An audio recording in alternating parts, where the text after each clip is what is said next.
Come again? During your evidence in chief, you stated that you do not sing the song Kill the Bull. Yes. Why don't you sing it? Why must I sing it? Well, is there a reason why you don't sing it? Why must I sing it? Why must you sing it? Yes. Well, do you have any reason not to sing it? Why must I sing it? Why? Do I have any reason to sing it? I don't have a reason to sing it. You don't have a reason to sing No. it? Do you have, if your members of your party sang it, would you have a view on them singing it? If my members of the party sing it, will I have a view? Yes. Yes, I will have a view. What would that view be? It will be that they are singing a song.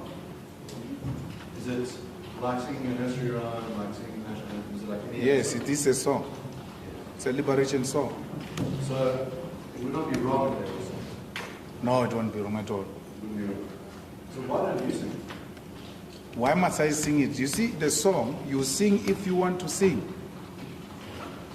You see, no person says to you, why are you not singing that song or that song? Depending on the mood, you sing the song. So you can't sing a revolutionary song during a lullaby. So it will depend on which occasion you find yourself, what message do you want to communicate, what is the mood, which song do you want to sing. What occasions would you sing the song Kill the Word? What would be the correct mood? Come again? What would be the correct occasion or mood for you to sing the song? No, I can't say, because you respond to different situation at that time. So you would not rule it out? No, I will sing it. What do you mean? I will sing it. You would sing it? Yes. Now, I'd like to show a video of the songs that you have been singing. My telling will this is footage that was shown to the court that I think is important for you to be able to see at this point.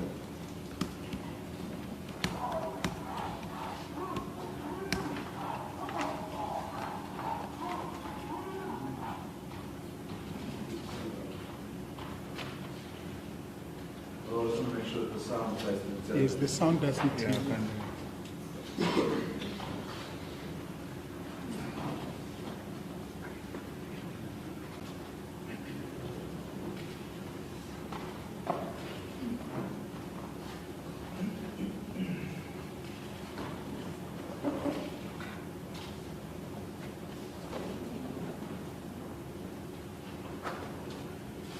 Don't the attorney for the respondent have the video on their camera, because it looks like from their side the connectivity is better? I'm not sure. Well, let's see if it works with this. Okay. Shoot to kill, come on, song. Shoot to kill on me. Kiss the hero, the farmer. Kiss the hero, the farmer.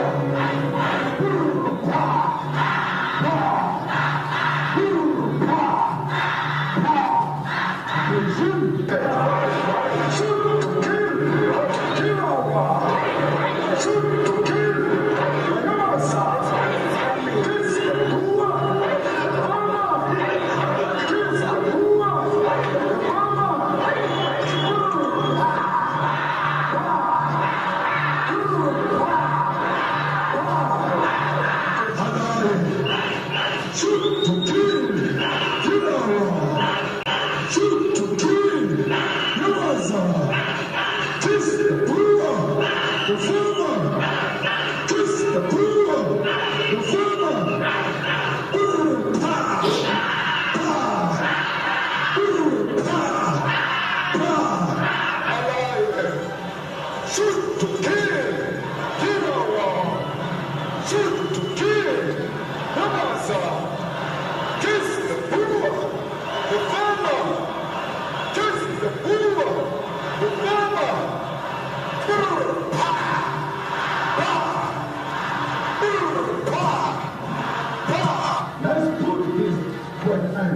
There is no farmer dance in South Africa. There are no white farmers being killed in South Africa.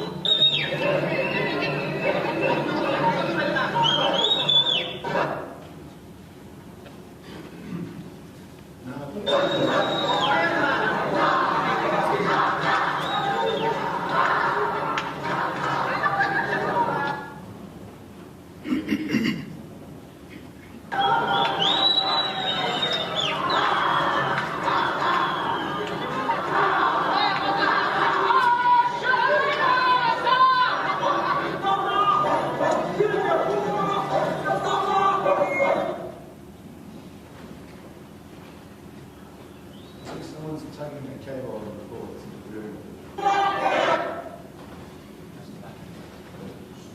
You sure, Ryan?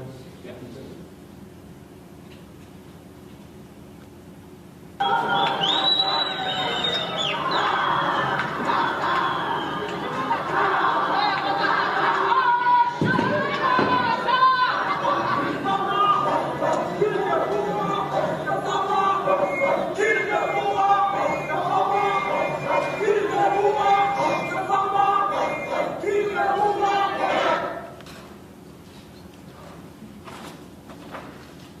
Now, the video that I've shown shows you the rally with thousands of people singing the song Shoot to Kill. You change the words, kill the word to kiss the word. Is that correct? Yes. Now, Sorry, that's a point. Your Lordship, just on the technicality, and in fairness to the witness, let's understand what the debate is about. So if you go to paragraph 26 of the complainant's affidavit, and you don't have to go there, Your Lordship, I just want to make the point. The claim is that Mr. Malema saying the salt killed the boer, the farm killed the farmer. Now, if the question is pegged on an allegation of a song sang, that must be put to him in the exact terms that he sang the song, and then the proposition can follow from that, not to distort what the claim is, which is he sang kill the boer, kill the farmer. my Lord, return to paragraph 37 of the complaint, my Lord, page 17. I pause to mention that on various previous occasions, Mr. Malema substituted the word kill to kiss the word, despite substituting the word kill with kiss. The Chancellor says shoot to kill, kiss the word bomb. And it was made very clear in the complainant's case that there is a song where one word is changed, but they're the same song. Just give me 1 second. What page is that? At page 17, paragraph 37.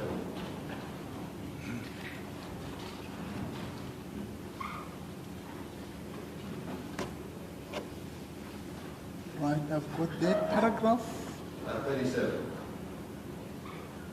Yes, go ahead. There, this is in the complaint's case, it says, I pause to mention that on various previous occasions, Mr. Malema substituted the word kill to kiss, he kissed the word. Despite substituting the word kill with kiss, the Chancellor says shoot to kill, kiss the word, bomb. In other words, the full context is put in the paper.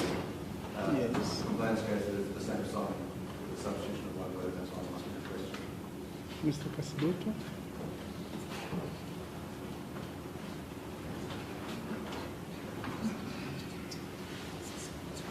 If you can allow me, Your Lordship, I actually. Okay.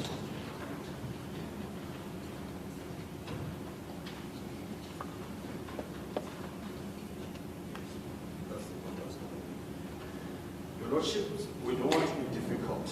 We just want to be fair to the witness. The line of questioning that I had for the witness earlier was specific. Did you sing the song, Kill the Boer, Kill the Farmer? His answer was no. Then a video is played of the witness singing in Newcastle. And then a question follows from that video. What my learned friend is referring to is a different occasion altogether. The one that was played here is in relation to a rally in Newcastle. And the claim in the papers that I read earlier is that he sang in Newcastle, kill the boer, kill the farmer. And I'm saying that must be clear and understood, so as not to mislead the witness. Okay. Mr. Oppenheimer, I think I tend to agree. I think you need to phrase your question different. There are two situations that arises. So maybe, in fairness to the witness, if you could put it that way. Yes. We've shown a number of occasions, which I've outlined in the papers, of you personally singing a song. The lyrics state, shoot to kill, shoot the farmer, kiss the boer. Is that correct? Yes. Now, when I asked you, do you sing kill the boer, you said no. Absolutely. But you said that in principle, if your party sings that song, they must be free to sing that song. Come again? If your party, if the EFF sings the song kill the boer, that they must be free to do so. Yes. It's a struggle song. Yes. Now, what is the difference between these two songs? Where, in other words, as far as I can tell, the only difference is that one word has changed. In fact, 2 characters, from kill to kiss. And you sing the one version, and the party we showed will sing the other. The second occasion, when you're singing kiss, I imagine they're singing kiss with you. And you're not present when they're singing kill. But is there a difference? That is not a song. It's a chant. It's a chant. Yes, President Mbeki explains that very well if you listen to the video. That the chants change from time to time and different chants get to be sang at different occasions, trying to describe the political situation at that particular point. So that's what I sang, and that's not what I came here for. It's a chant. So you're chanting, not singing? That's a chant. What's just for character's sake, what's a chant? Which version is the chant? It's a toy that you see. You see those things where I sing and then people say, hi, hi. That's a chant. And then a song will be a person leading that song in melody, and people, I mean, if there's a chorus, there will be a chorus and things like that. But with a chant, you get to say all types of things, and it doesn't remain the same. So you can't say, because you sang this chant today, it must be sang the same way it was sang the following day. President Mbeki deals with that point. So what I understand is, you're saying that chants, by their nature, you can shift the lyrics, but they remain the same kind of chant that you can shift. You can change the lyrics Yes, so from you time were to time chanting. to describe a particular epoch of struggle we find ourselves in. Yes, so would you say, what's fair to you is that in that video, you are chanting, shoot to kill the farmer, kiss the book. What? I think we must start listening to ourselves now, because you're Yes, saying sorry, something sorry. else. Let's hear from Mr. Kasibuto. Your Lordship, again, can the words used by the witness be the words attributed to him? If it requires literally reading from the papers, then let's do so. Because then the witness is going to answer a question on a misrepresentation of the facts. Well, I'm just trying to inquire that the witness seems to say that there's a distinction between a song and a chant, and I'm just asking him if he was chanting or singing. I want to find out what the activity was. And I want, in other words, there's some ambiguity about what constitutes singing, what constitutes chanting, and I just want to unravel that. Okay, yes, I think I'll permit that question. Mr. Malema, can you explain the difference between chanting and singing? I think you explained Yes. it, but let's go through it again. So a song, my Lord, will be that it's consistent. It doesn't change. So we know this verse is going to come, followed by this verse and this verse. So that's why we're able to say, let's sing this song. Let's sing Nkosi Sikelel' Africa. So we know the sequencing of it, what follows afterward, and all of that. That's a song. A chant, you will never know what's going to follow. It depends on that person who's leading the chant. So he can change as in when he deems fit, and they normally use the chants to describe a particular epoch of struggle. So the chants or the lyrics that were used in the chants in the 80s may not be the similar lyrics that are used today in 2022. But the song that was sang in the 80s can still be the same song sang today without anything changes. I sang a song earlier this morning. Even if you like, you can't change it. It's like that. You either decide to sing it or you leave it at all. Otherwise, it's a distortion. Let me ask you this question. That video has multiple occasions in which you're on the stage, and at the end it has footage of a crowd. Let me ask you, when you're on the stage, are you singing a song or saying a chant? I'm chanting. You're chanting. Okay. And so what are you chanting? Struggle song. You're chanting a song. Yeah. No, a struggle song. I see. So you're not singing the song, you're chanting the song. Yes. What is that struggle song? They don't have names. Okay, so it's unnamed. Yeah, you can't say Maria Carey, my love. They don't work like that. So then it's an unnamed chant. We call them, all of them, struggle songs. But amongst the struggle songs, you find chants. All right, so how would you identify that chant? But you find it the way I described it earlier. You see, where a leader leads, and then the ones who follow with one or two chants. So if I say shoot to kill, they say hi. Nyamaza, hi, hi. So what doesn't change is this chanting of those who back up the song.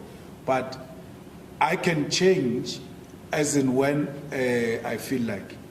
Yes. Yes. But the changes, I've shown you chanting that on multiple occasions. Yeah. Is it the same throughout? No, they're not. What are the differences? No, you start from where you want. You didn't start, so before I even arrive there, my Lord, I sing a song first before I do the chanting. So that is not a complete video. I sing a song normally, I can sing any different song, but normally I sing a song, Nomabayas to Hulasia, even if they shoot us, we are going. So I sing that song, and then at the end of that song, I start chanting. And the words that you are chanting, let's focus on that. What are those words? Come again? What are the words that you are chanting? You can't hear them. You want me to do it? Yes. Who late? Hey! Yamaza! You see? So those are the words I see. And the rest of it? Are you embarrassed? No, I'm not embarrassed. I can't sing the words that I don't want to sing. Because there are no words that are written that I must sing. So, depending on where I am and what is the mood and what I seek to achieve, I will sing. So in those videos, So this one I sang for you, this is how that I start. Then from there, I start borrowing whatever I want to deliver to the people. okay, so what did you deliver to the people in the video I just showed? I don't know where was that. I hear him saying it was Newcastle.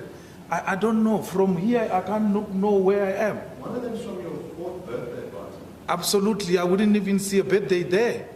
They all look the same. It's like it has political gathering somewhere. So I wouldn't know. So if you take me to a particular occasion, then I will know this is where we were, this was the situation, and then this is what happened. Let's re-show it to them. So, Yeah. and we can set the label. We'll pause at the end of each one. And we Sure. can discuss.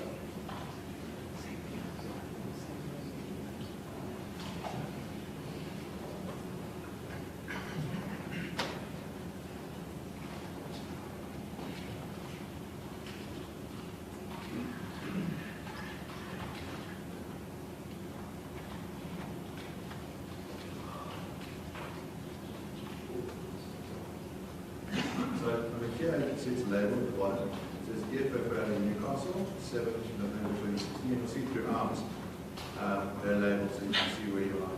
But let's watch this first segment. Also tell my Lord the date. 2016. Yes. So my Lord, I do this every day of my life. I address people. When I finish, I sing. When I finish here, I'm going to address people outside. I'm going to sing. And all of that. So from 2016 until now, I would have sang in a lot of places and in a lot of events. And to say to me, I must capture the mood of what was happening at Newcastle on the 7th of November 2016, it's impossible. I'm not asking you to capture the mood. You asked me what was the mood.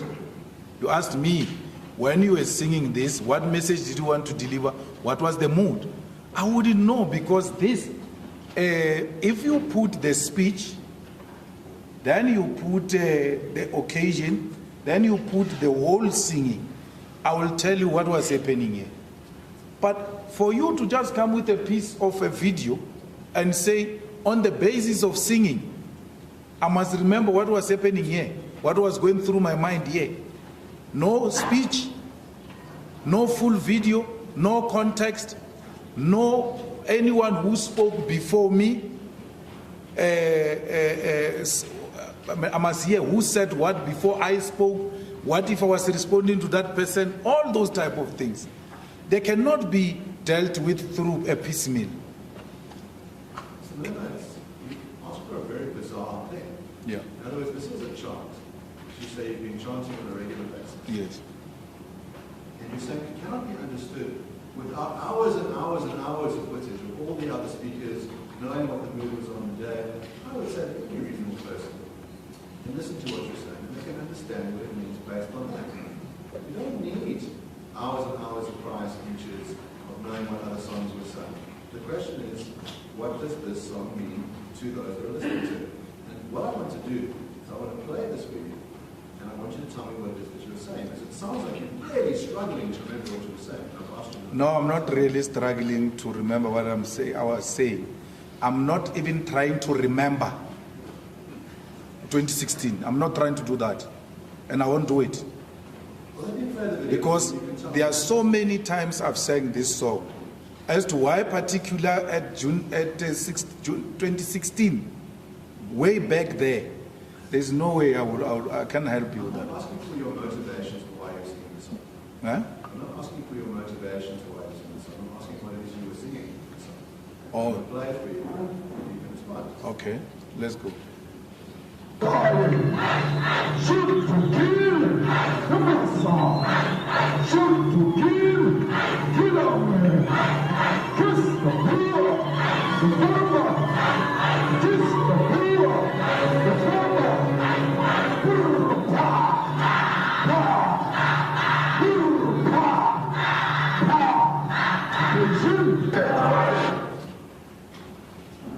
Now, I noticed that you weren't looking at the television, but you were listening. Yeah.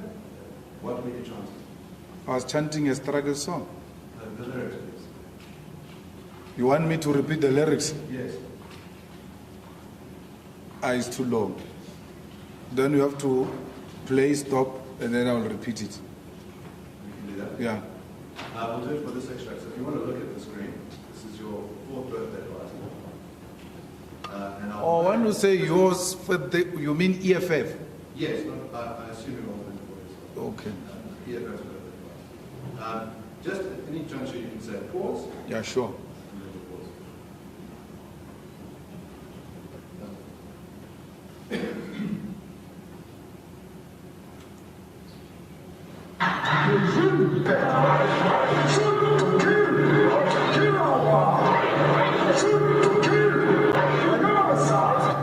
Shoot to kill. It's self-explanatory. Shoot to kill. All right. Yes, shoot to kill. Kill a man. Shoot to kill. Kill. Shoot to kill Nyamazan. So Nyamazan is an animal. So shoot to kill a man. Shoot to kill Nyamazan. It doesn't mean shoot the animal. You, the shooter, you are an animal. Part of our MK guerrillas were called Nyamazan. It was their combat name. So when we say shoot to kill Nyamazan, we are commanding Nyamazan to shoot and kill. So it is a command to shoot and kill. Yes. Let's continue to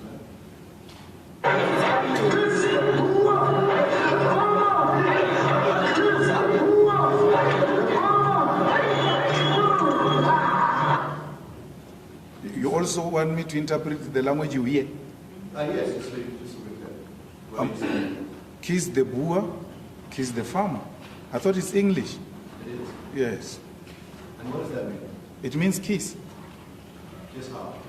Now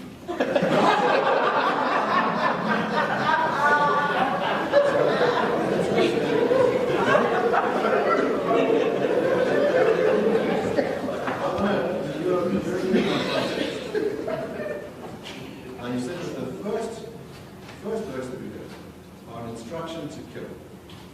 The second lyric is an instruction to kiss on the lips. Is that correct? Yes. Now, why? Not, I didn't say the lips, you see. And my Lord is here. I said, I didn't say the lips. So it can be on the forehead with the lips. Yes.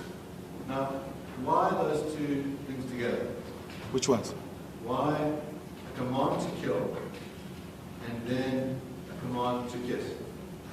It's a chant, you can put anything, it's a concoction of anything. So there are even other chants where words are not even used.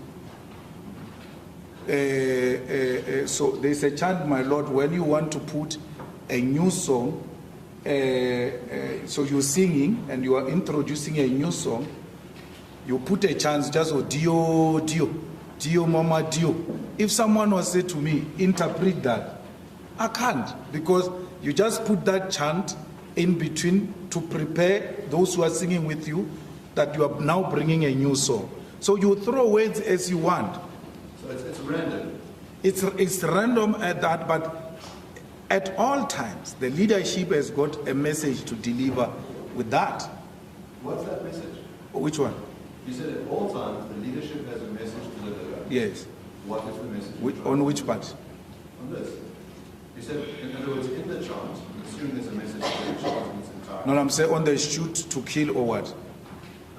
On the shoot to kill, kiss the word, what is the message? No, the message in the chant is very clear. Shoot to kill, kill. Nyamazan means shoot to kill the enemy forces who are standing in between us and our freedom. It was very clear that. And then the kiss is exactly that. It means kiss the boer, kiss the farmer. Because I know when I say that, you are going to take offense. You know why? Because you don't want a black person kissing a white person. It's an immoral act, according to the immoral act of during apartheid. Even to embrace love and kissing of black people to white people, it's a criminal offense. Because we must not be seen to even suggest that it's possible for a black person to kiss a white person. If I want to kill, if I want to sing my Lord, kill the boer, kill the farmer, I will sing it. I said to you, I don't sing it. It doesn't mean I will not sing it. I can sing it. Anyone who sings it will be well justified to sing it. It's a struggle song. And our struggle was not hate. It was a struggle for freedom. So don't confuse me to be saying, because I don't want, I'm singing kiss, it means I've replaced kill with kiss. No. I know that the racist will still be offended by a call to kiss. Do you have any other chants where you call for interracial relationships? I think that's the most profound one, a kiss. So that's the only one? Remember, the chants also have to feed in the sequencing of this singing arrangement. So I can't be singing a chant on I miss you. It must feed. So the shorter you keep it, the better, so that it can be in sync with the chanting. It seems that there are two ways to interpret what you're doing. Yeah. The one is that there was a chant which said, shoot to kill, kill the word, and then you've changed that to say, kiss the word. And your explanation for that is that what you were calling for is interracial love. And that's the reason why you changed it. No, is he saying that, I thought he says, I sang the word kiss the farmer as a sign of provocation because I knew they would take exception to it. Yes. I don't think he was saying... I didn't say reconciliation. He was saying as a way of a reconciliation yes. I think that's true. To be fair, in other words, you're saying the reason why you're singing it is because you want to offend people by putting forward the notion of interracial love. No, I want to offend the racist who had declared that a black person kissing a white person is immoral, which is wrong. That alone, it's immoral to say black and white can kiss. So I know when I sing this song, the racist, white supremacist will still be offended. But my Lord, if we were to take his argument that I replaced kill with kiss when it comes to that part, it's as if this is a song written and then you know that when you arrive at this portion, then there is a kill. And then now we're no longer finding kill in that portion, we find kiss. It's not correct.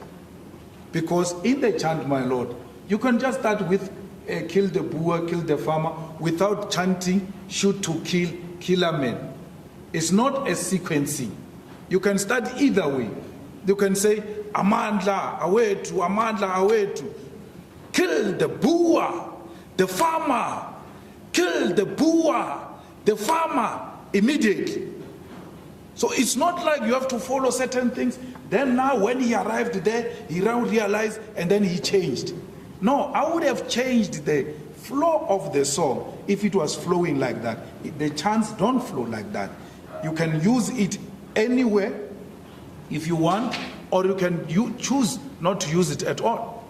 It all depends on what you want to chant. It's a democratic free country. So what would you meant if you chanted shoot to kill the Boer?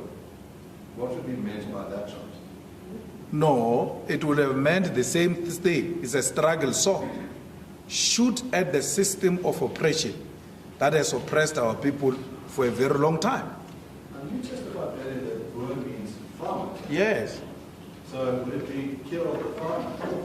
No. In a literal meaning, that's your interpretation. In our understanding, because we are not barbaric, we know that farmer gets to be used as a phase of land dispossession and the system that has rejected us and stolen property from us. That's what we mean by the farm.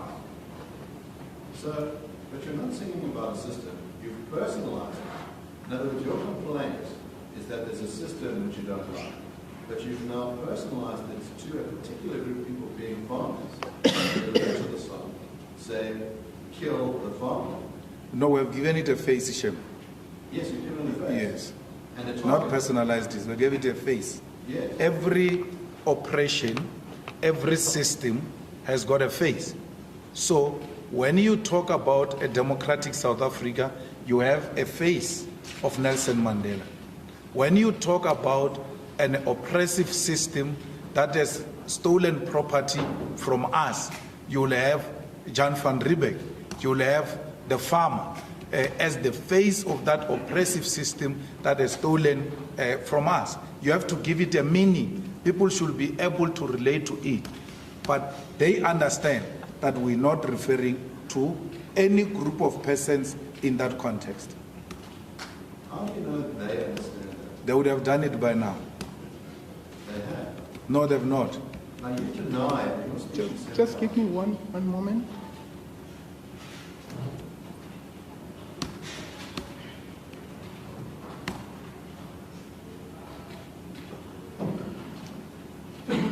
So, Mr. Malema, you're saying we are not referring to a group of people, No, we're referring to a system. to a system. Yes. You may proceed, Mr. Bonama. I'd like to, on this question around kiss and kill, it might be useful to read to you what was found by Judge Lamont. Yeah, sure. At paragraph 100, the judge says, an important feature within the ambit of the range of permutations is the ability of the speaker to so structure the delivery of the message as to cause the audience to attribute different meanings to the words than the meanings which are ordinarily attributed to them. This elasticity of meaning has been manipulated by persons who are skilled in the art of words since time immemorial. Literature is filled with parody and innuendo to name and reflect forms. He says it is possible to illustrate this point by recalling that at a point in time, Malema saying, kiss the word. On the face of it, these words are innocuous. It is only when consideration is given to the range of knowledge available to the audience, in which the audience will use to decode the words, that the true meaning becomes apparent. At the time that the words were uttered, the words kill the farmer and kill the boer were controversial and could not be used as they had been recognized as hate speech. The fact that the words kill the farmer and kill the boer were hate speech was well known to all members of the audience as it had been widely publicized. At a superficial level, the word kiss is sufficiently close in sound to the word kill for the audience to make the link between kiss and kill. Once the audience makes the link, it becomes apparent that the coded message is that to which the link refers, namely kill the boer, kill the farmer. there can be little doubt that it was no coincidence that the speaker used the word kiss when he encoded the message he wished the audience to receive. The elasticity of the meaning to be attached to kiss is that it means kill. Hence the word actually used, the word demonstrating love and affection, is in fact a word which is intended by that, used to produce the image of the exact opposite. That judgment is no longer existing. Yes, Mr. Kasiboto. Your Lordship will recall earlier that when I intended to play the video, your first response, immediate response to me is, are you going to that judgment? Because our agreement was the question of the relevance, if any, of your brother's judgment in this case is the subject of legal argument. Now, my suggestion is this, Your Lordship, it would be unfair to put the proposition as authority, your brother's judgment, when in fact we've been resolved on its relevance, if any at all. And I thought we'd agree that we reserve that for legal argument in due course. Well, I think it's perfectly fair to put the witness a view on what is meant by kiss. Judge Lamont has expressed to you his judgment. Now, what we discussed earlier was that that order doesn't operate because there was an agreement which supersedes the order, binding the content of the judgment as matter of argument. But I think Mr. Malema should be entitled to... Well, I would still want to hear what's the... Because there's a difference between the order and the reasoning for the order. I'm not sure whether, and I said to both of you, I think in chambers, that this is a matter that may require in-depth debate as to what's the status of Judge Lamont's reasoning and the status of his order, and also the agreement which was concluded, which was subsequently made an order of court. All those things, I think, are going to require a debate. But however, Mr. Kasiboto, the question that's been put to the witness, I think it would be fair to also hear from the witness, just that that paragraph is so long. I'm not sure it's fair to then expect the witness to recall everything else that's been said there. Maybe if you could summarize it and present to him what the essence of that paragraph is, and then he can respond. But beyond that, I don't think it would be fair to then engage him on the legal status of that judgment. Yes, no. Sorry, let me hear Mr. Yes, Mr. The difficulty is this, Your Lordship, and of course subject to ruling. The difficulty with that line is that firstly, he's referred to as a judge. Now there's authority attached to the suggestion of the proposition. And once you use the connotation of the judge's opinion, that obviously plays in the mind of the witness as to the degree of authority of that opinion. If we reserve the question of what that judgment is and whether it has relevance here or not, then it can't be fair to pose the question as an opinion of the judge. We must first establish whose opinion is it and under what capacity, so that the client is not, or rather the witness, is not misled in terms of a suggestion that comes from authority. No, but I thought the question that's put, Mr. Kasiboto, is the decision was made, reasoning was made. Maybe it should be formulated along the line that says, Judge Lamont, in his judgment, reasoned. What's your comment on that reasoning to avoid that issue that you are raising now? Would that not cater for your concern? I don't mean to be difficult, Your Lordship. My point is this. Once you introduce that as part of the process here, then we're predetermining what the outcome will be once we have this debate around whether his reasoning is even relevant and whether it can be relied on. Because what now... We are now sitting at a higher level. Yes. Yeah. So I think that's the concern that's been raised, and maybe put it as a proposition and then it would solve the problem. Yes. We put the proposition to you by husband. The proposition is simple. That the term kiss is coded language for kill. That in the context of the song and the audience's knowledge of the song, that the term kiss doesn't mean to express love. It is code for kill. And that is a reasonable way of interpreting the word in the full context of the rest of the charge. No. The kill can be confused with kiss. That's number one. Number two, we said here that we use the keys not to spread love in this context, but to provoke the white supremacists who had declared that it is immoral for a black person to kiss a white person. And when we say kiss, we know that the racist will become red because they will never appreciate that there's a call for black people to kiss white people. I believe you again that there don't appear to be any other instances where you have taken this line as a chance that black people should kiss white people in order to offend white supremacists.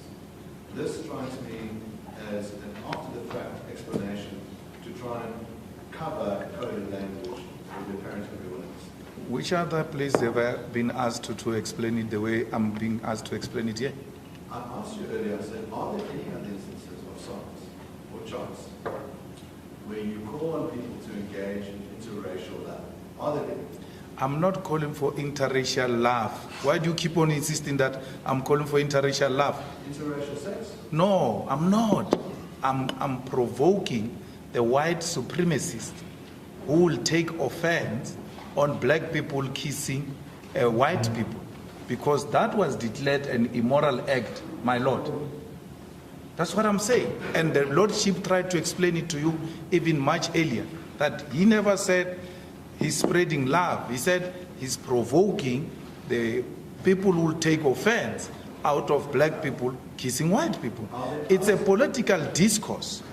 It is used in that context. Are there other songs where you do that? In other words, where you try and provoke white supremacists? Mr. Oppenheimer, you're going to go into another debate again. He says it's a chant. Can we keep maybe to the chant? Maybe let the question be, yes, chants. Is there any other chant? Are there any other chants on this issue of trying to offend white supremacists on the question of black people and white people kissing because they think it's not? Are there any other examples? No, in the chant throughout, the white supremacists offended my Lord. There is a chant where I say, Sil tatile hilagiti, meaning we took the land, belongs to us. The white supremacist will be offended that now he's claiming they've taken the land, it belongs to them. So all of it is aiming at unsettling the racist white supremacist, and we make no apology about it. From when it starts to the end, the chart is directed at the system of segregation and oppression and its beneficiaries, and there's no apology about that. Was the Immorality Act ended or made no longer a law in South Africa? What? The Immorality Act, you made reference to the Immorality Act, which prohibited interracial sex. It's no longer a law in South Africa. How long has it not been a law in South Africa? No, I'm not talking the law. You can talk the law. Immorality Act meaning it's an immoral action by us. If it was reduced into law, yes, that is the law which you and your learned friend can deal with that. It's not my business to look at which law was scrapped when. But it was an immoral act declared by the apartheid system for a black person to kiss a white person. The next part of the song, as you firing guns and saying pow, pow, is that correct? Yeah. What's the purpose of that? Chants by their own nature, they agitate. They are used for mobilization, they are used for agitation, they are used to make sure that the youth become interested in the struggle. And then that's why there will be sounds like that.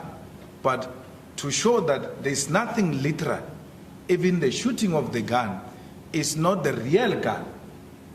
So if it was everything meant in a literal sense, we could have taken guns and shot them in the air, the way we're doing with our hands. Would you stand on the stage with a gun and shoot it in the air? Come again? Would you stand on the stage with a real gun and shoot it in the air? You are trying your luck.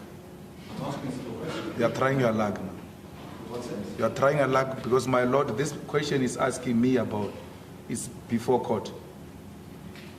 It's on another court. He's trying his luck now. It's a simple question. You can say yes or no. Yes. This matter you are asking me. Okay, sorry. Yes, Mr. Kasibota. Your Lordship, I think that point is clear. Can't persist with that line of question, honestly.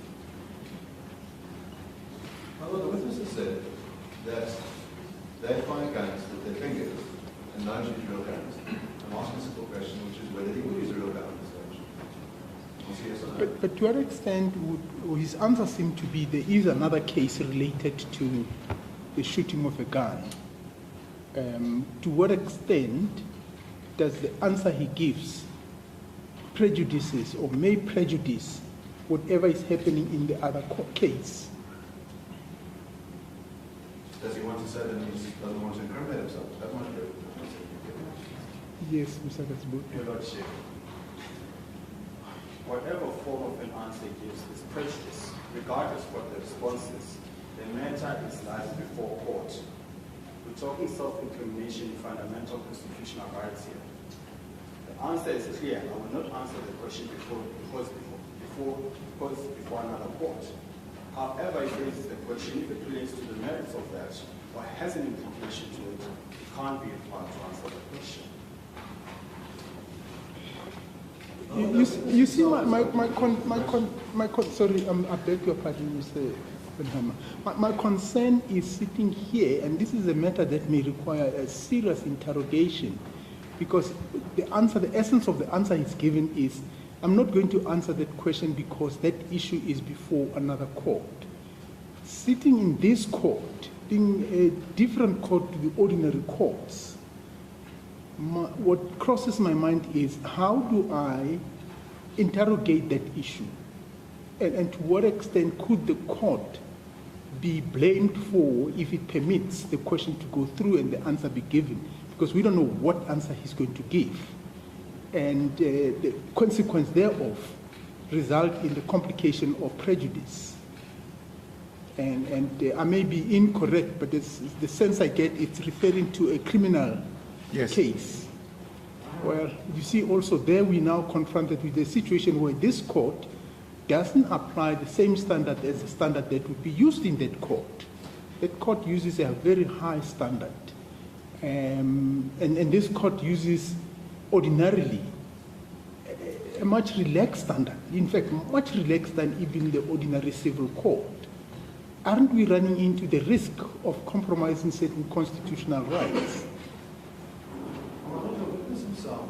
They said we don't use real guns on stage because we are engaged in the realm of metaphor. Now, I asked them a simple question, which is, would you use a real gun on stage?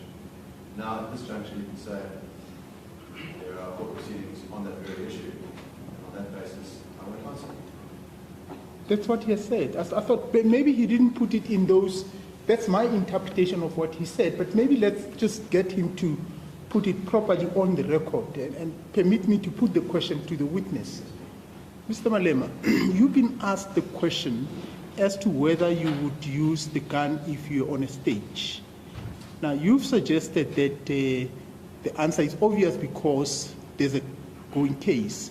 Are you suggesting by that you wouldn't want to answer the question, or you're giving an answer that may require somebody to interpret? The criminal case is before the East London Magistrate Court, and his clients are involved in that matter, where they are alleging that I shot a firearm on the stage in an open space where there was public. Whatever answer I give here, it will have implications on that matter. And he's asking it knowing that there is such a matter before the court. Okay, so yes. I will not be answering the question. Thank you very much. So that, okay, thank you. Thank you, Mr. Nama. Now, we spoke earlier about you embracing the Constitution, is that correct? Yes. You embrace the Human Rights Commission as a Chapter 9 institution? Absolutely. Now, the Human Rights Commission was tasked with this question to determine whether some killed a Boer, killed a farmer amongst the hate speech. And I'd like to read you what their finding is and some of their final determination was the slogan, kill the farmer, kill the Boer, as chanted at the ANC rally in Kimberley and at the funeral of Peter McCarthy in Polokwane, is hate speech as defined in terms of section 16(2)(c) of the Constitution. And that tribunal held the slogan under consideration as appeal was chanted at high-profile functions organized by the African National Congress, the ruling party in this country. These events and the chanting of the slogans were widely publicized. There can be no doubt that the slogan, given its content, its history, and the context in which it was chanted, would harm the sense of well-being, contribute directly to a feeling of marginalization, and adversely affect the dignity of Afrikaners. The slogan says to them that they are still the enemy of the majority of the people of this country. It contributes to alienation of the target community and conveys a particularly divisive message to the majority of the community that the target community is less deserving of respect and dignity. This generalized slogan is directed against an entire community of people. Words convey meanings and do cause hurt and injury. There is a real likelihood that the slogan causes harm. What is your view on the finding of the Human Rights Commission? You read long things. Sorry, I beg your pardon. Thank you, my lord.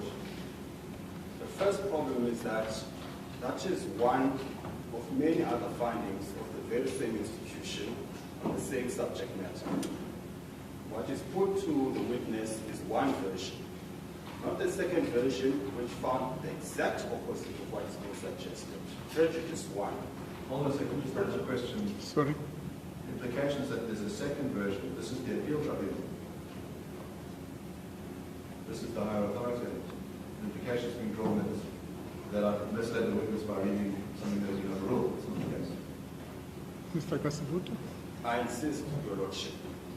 There are two decisions coming from this process which vary, and one version is given to the client, to the witness.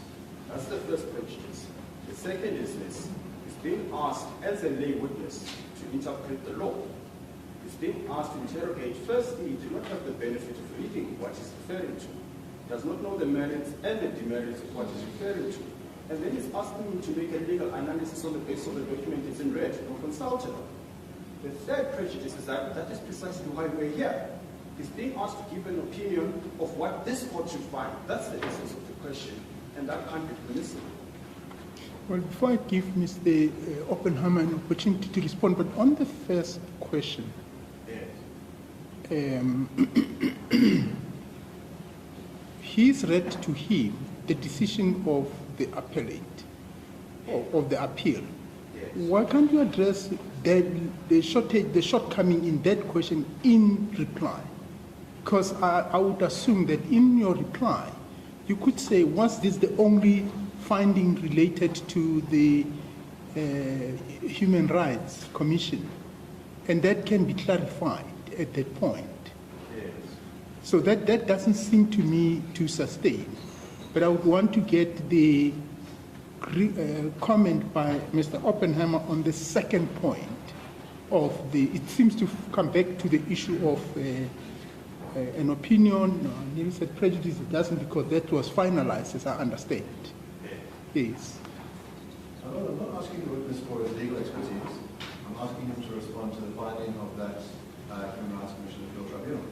They've made a finding on this question, on the slogan, kill the Boer, kill the farmer, which is, of course, an issue in this matter. Can you respond to that if you like?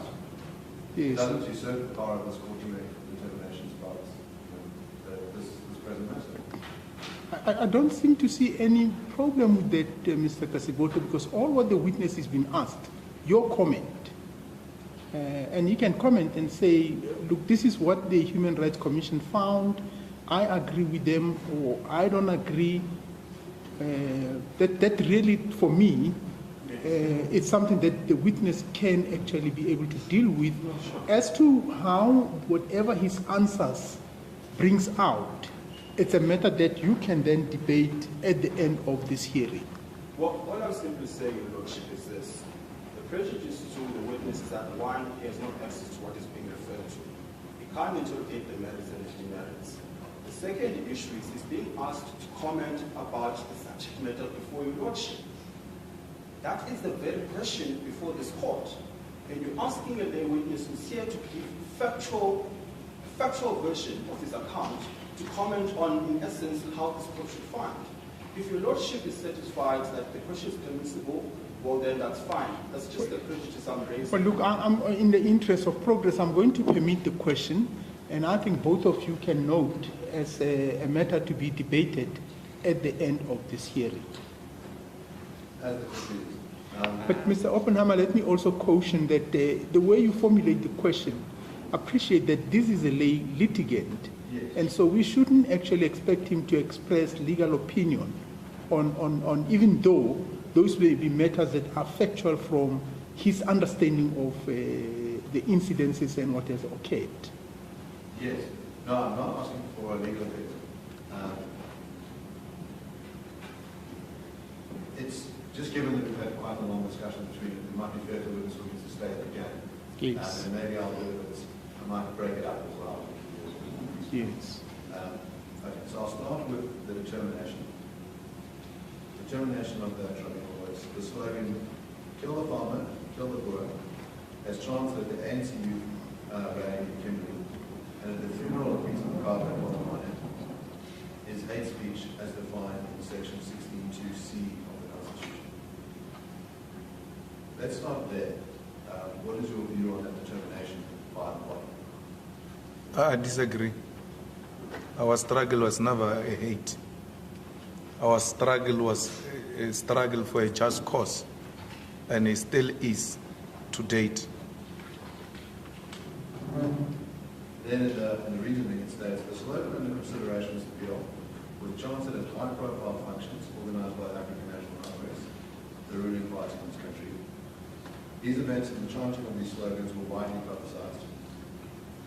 There can be no doubt that the slogan, given its content, its history, and the context in which it was chanted, would harm the sense of well-being, contribute directly to the feeling of marginalization, and adversely affect the dignity of Afrikaners. Let's start there.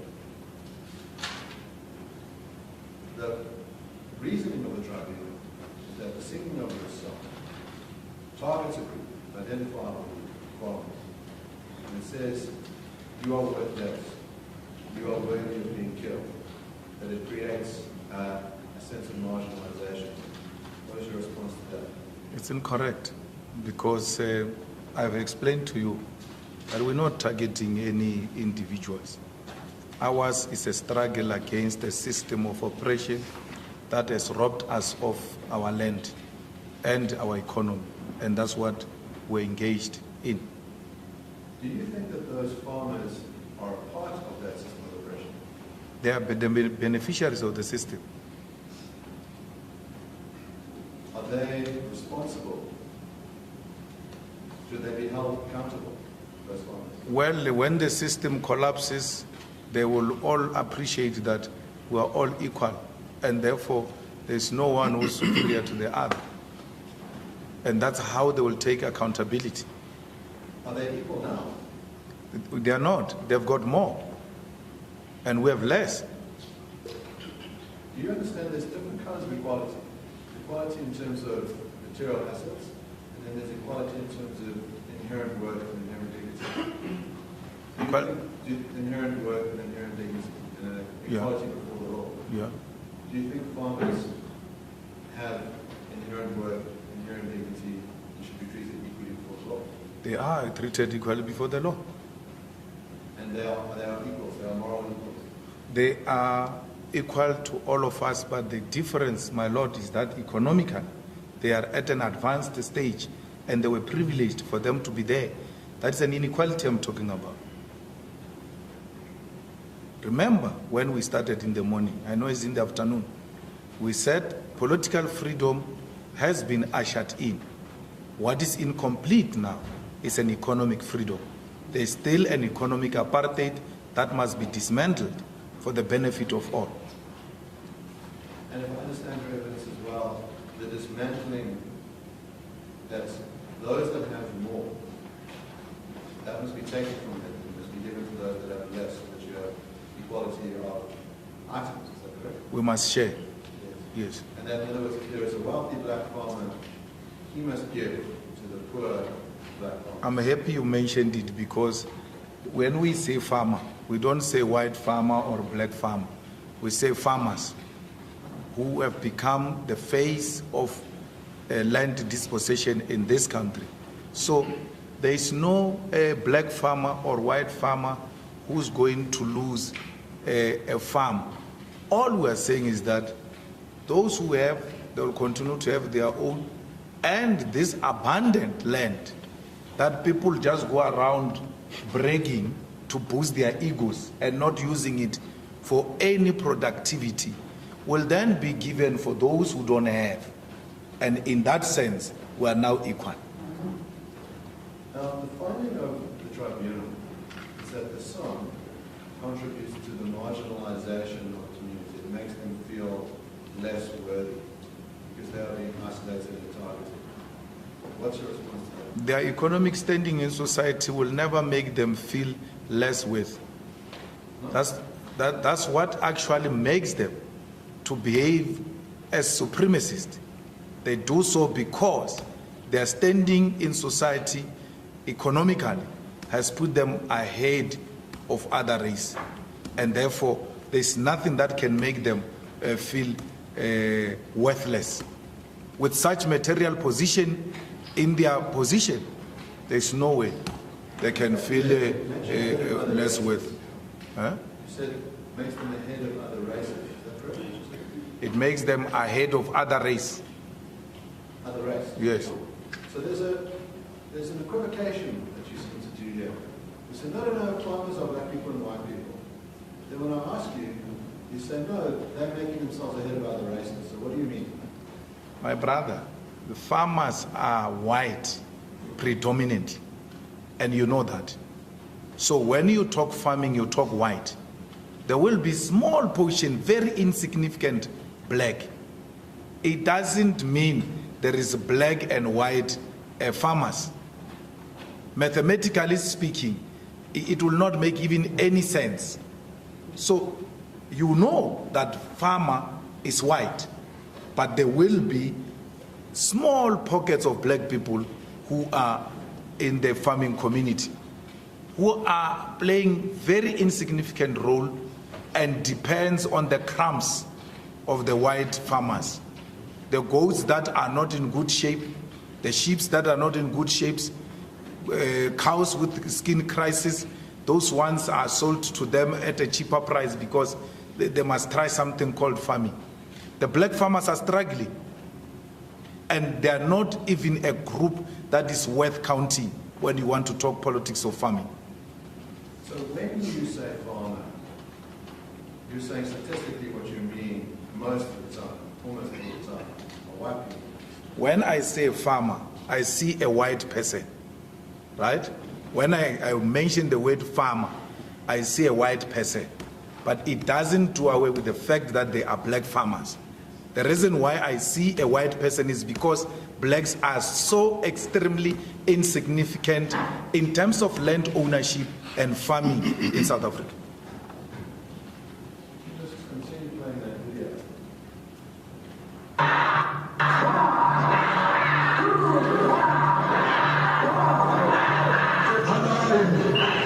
Shoot to kill, shoot to kill,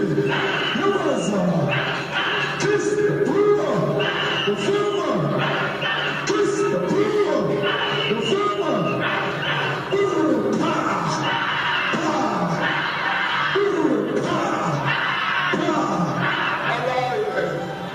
So there, we just established that when you conceive of farmers in your mind, you think of a white person. When you're singing the song, shoot to kill, kiss the poor, the farmer, you're targeting a racial group. You see, you're putting the kiss and the kill. I told you that the kiss is aiming at offending white supremacists, because they will never derive any comfort on any leader calling for black people to kiss white people, because they don't want that. So our aim is to unsettle and disrupt white supremacists, and we make no apology when we speak about that. So when you are making hand gestures, power with the gun, right? And you're talking about shoot to kill, you say kiss the poor, the farmer. those guns directed at the farmer? They are directed at the farmer, yes, because the farmer in this instance is the system. So the system is used interchangeably with the farmer. That's what it means. So when we say shoot to kill, kill a man, we're shooting at the system. Now, you say in the song outside the courts in Senegal, I want to give us a sense of context. Where? We can go to that section.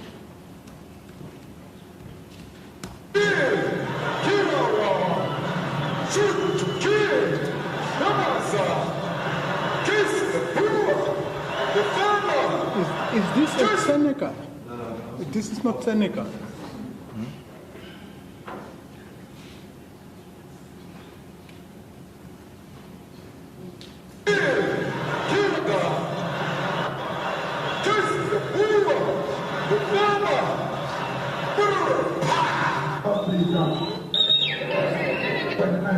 There is no farmer done. Let's put this 29. There is no farmer dance in South Africa. There are no white farmers being killed in South Africa.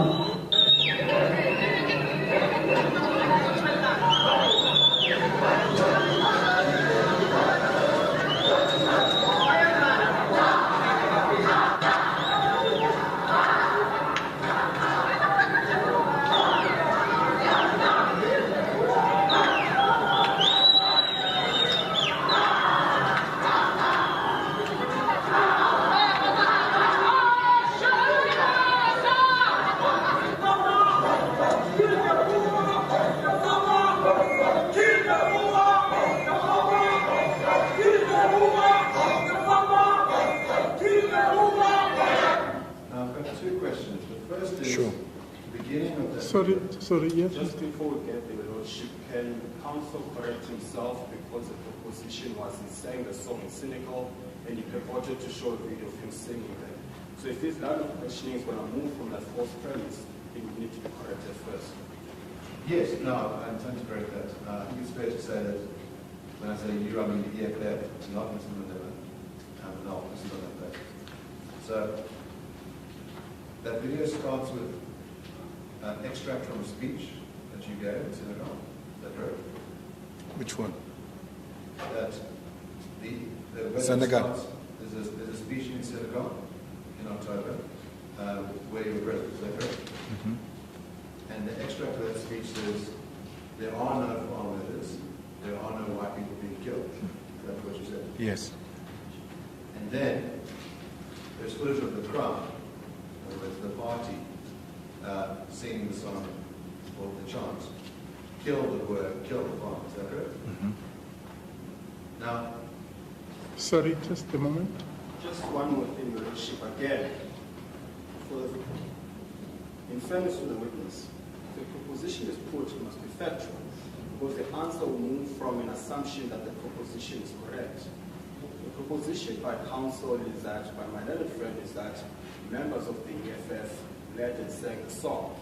I've just been advised by my attorney, who's more astute than I am, that the person who was actually leading the song has no suggestion that he's an EFF member. One is not wearing a t-shirt of such a nature, nor does he declare himself to be one. So if you could just correct that again, please. my Lord, then maybe we should just go back to that extract and we can see if it's going to respond.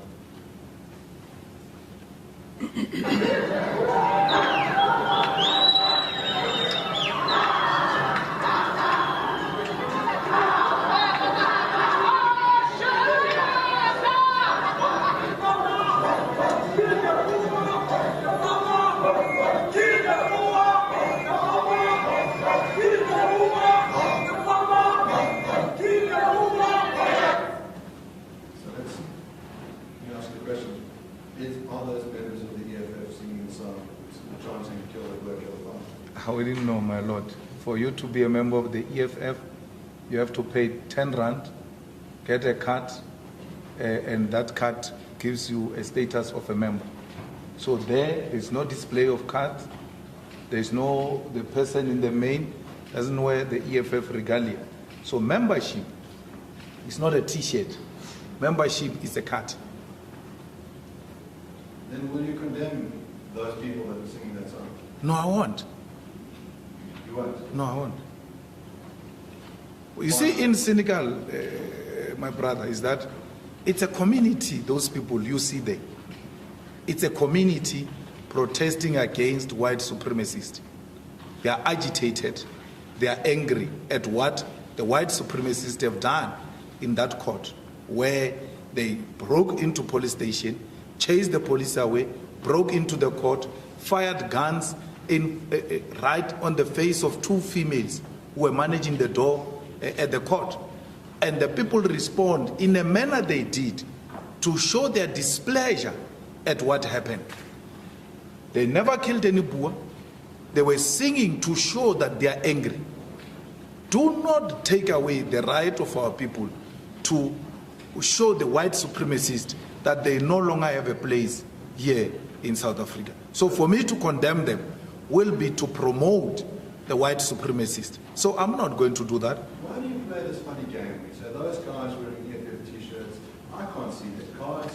I don't know if they're EFF members, but of course I'm not going to condemn them. Why play that game?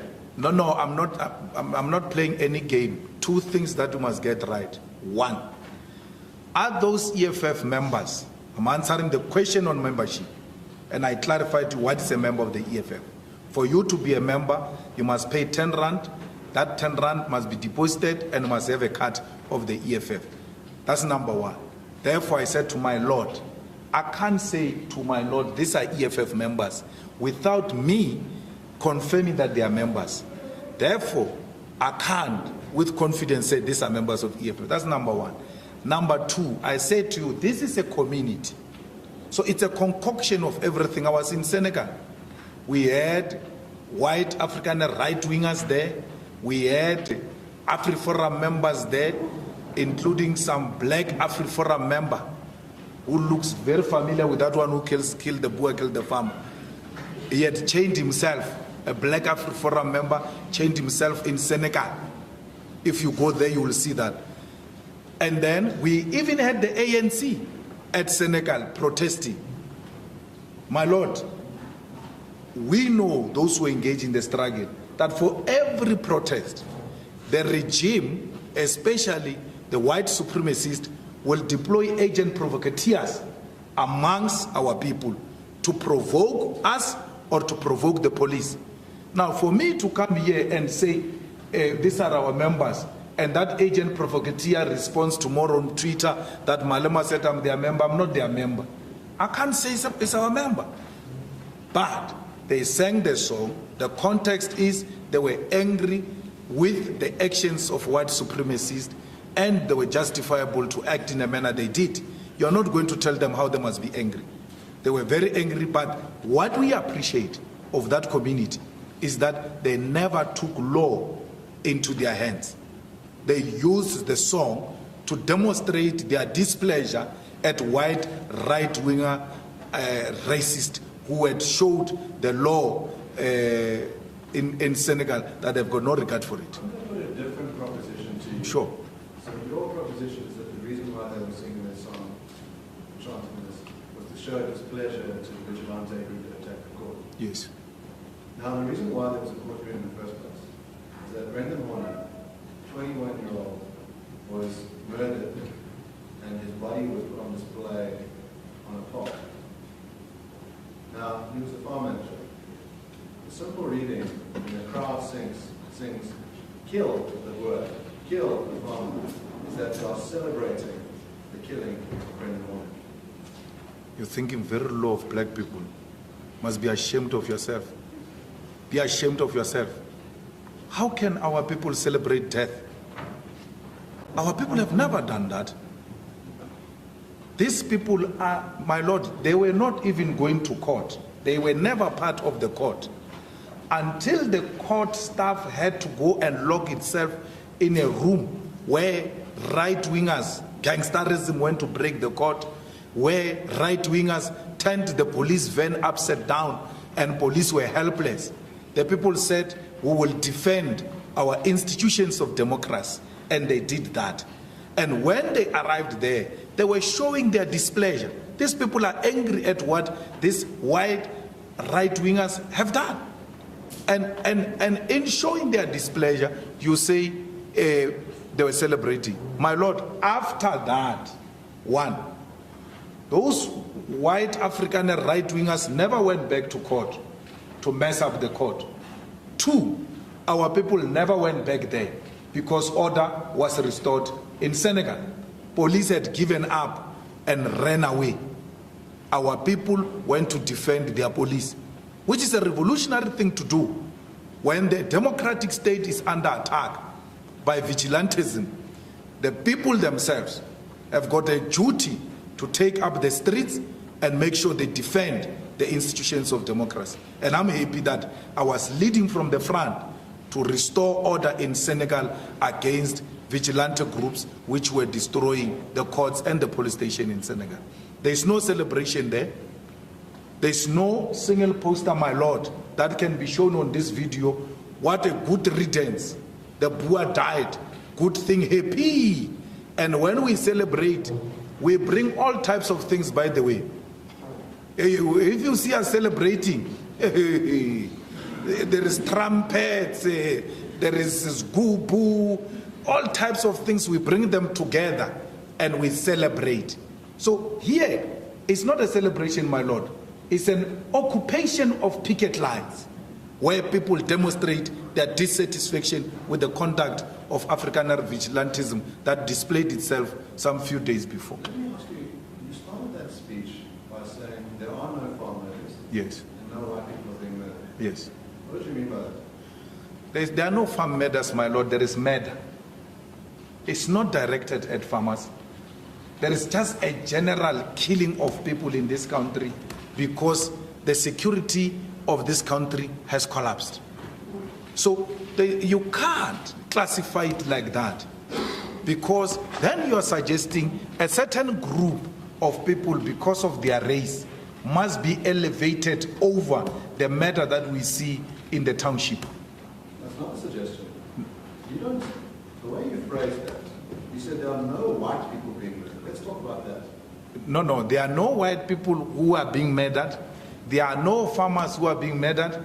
If you complete that speech, there is murder going on in this country because we are occupying a crime scene. South Africa has become a crime scene. So leave putting the race to it. To stop saying white people are being killed. Stop saying farmers are being killed. You must say our people are being killed. Here, there is a problem of murder. Very strange, because your approach throughout is to focus on racial suffering. So black people are being targeted and other persons. Yes. You have no problem saying that. But then if you want to say, well, these farmers are being attacked, and you identify farmers as being white people, then you want to deny it. Then you want to say, no, there's nothing to see here. Why? Black people were discriminated as a race. It was a conscious decision to discriminate black people as a race. And in dealing with that violent, racist attack on black people, you have to classify them as black people because they were discriminated as a race. In this context, my Lord, farmers and white people are not being killed for race purposes. They are being killed because crime is out of hand in South Africa. And to even equate that to the segregation of black people as a race, to what I'm talking about, that there is no program, there is no conscious decision taken anywhere that farmers and white people must be killed. There is just general problem of crime, there's a problem of murder, and it's increasing, and police are failing to handle it. I want to refer you then to the evidence of Mr. Wilson. You could turn to page 202 of the bundle, page 164 of the book. I don't know if you were Of? No, my Lord, I can't read Ruth's book. I refuse. I'll read it to you. Yeah, but I don't want that. I'm not going to be used, my Lord, to promote Ruth's book. Ruth came here to promote his book. And okay, Mr. Malema, I think let's do it this way. Mr. Oppenheimer, read to you what he says and you can then respond. Yes, I'm giving you the opportunity to have a book in front of you. If I don't want it. Then I'll read it to you if you're not being present. Okay. So what page are you at? Page 164 of the book. The heading there is murdering farmers. There have also been many cases where white farmers in particular were murdered and where their attackers openly acknowledged that they had committed murder because they had been their intention. Other than that, many cases of farm attacks during which the attackers chanted political slogans or made racist or political statements towards their victims and reported. In April 2010, Leon Kokoboy, aged 39, was attacked on his farm near Calvin in Gauteng. The attackers screamed the words, "Die, white man, die," Viva Malema, as they were attacking Kokoboy. In June 2014, Knowledge Paulus Blazi, 28, admitted to murdering 5 white farmers in 3 months between March and June 2014.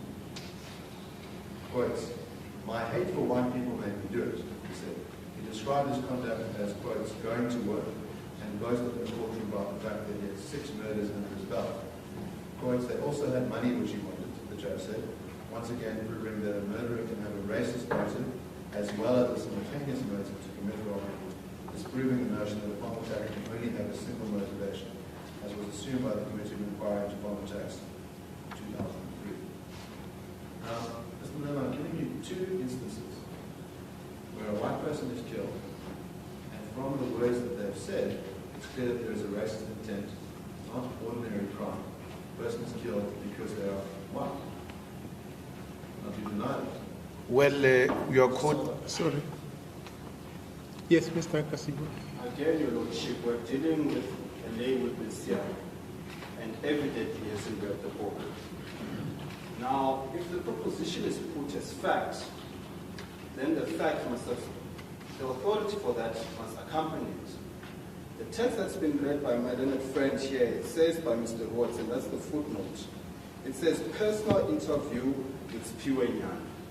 No article, no report, no judgment. So it must be clear. Sorry, where are you looking at? My apologies, Your Lordship. So if you go to this account, Page 164. page 164, footnote 46.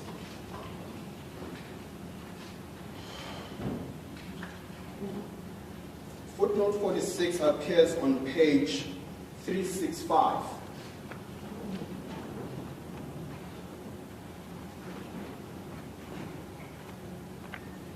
Yes, I found that.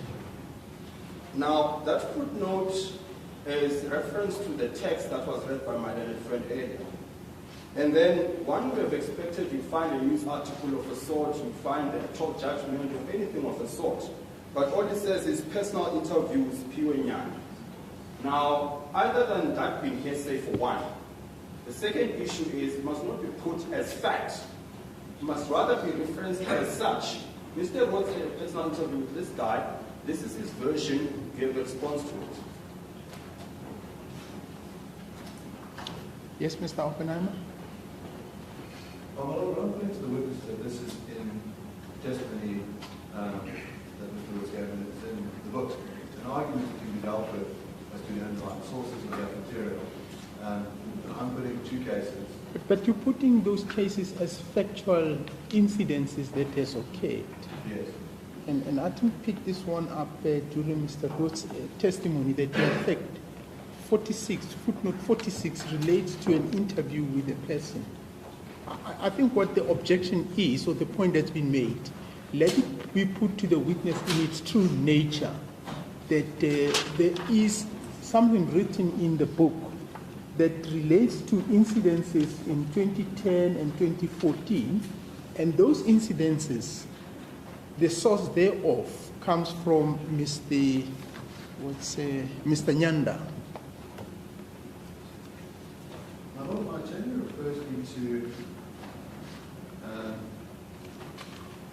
an article in the Lunchbook on 12th April 2010, which is Class Uncollars Spear of River Lemon.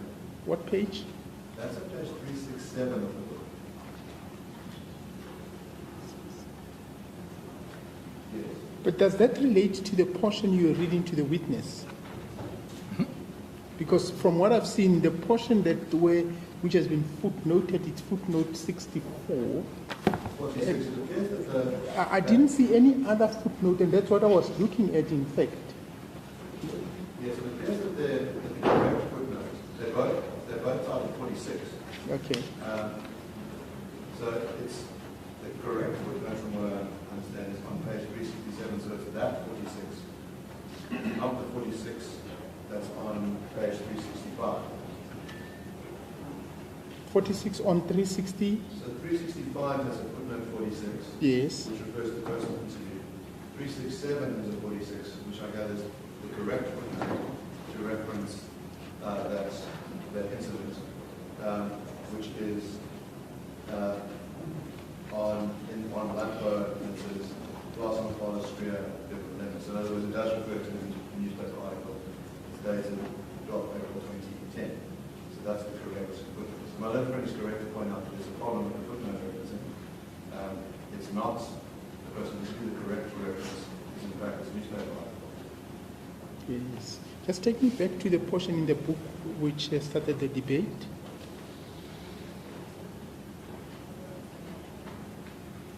So my Lord, it's, in other words, the portion that is stated, the first portion is in April 2010. No, I've lost the page number now again. Look, What's it's 164. 164? Thank you.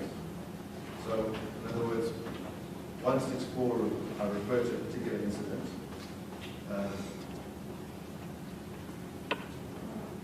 And there are correct other footnotes. In other words, the incident is in the footnote 46 and the footnote 47. I think in the interest of time, Mr. Oppenheimer, let's look at the objection that's been raised.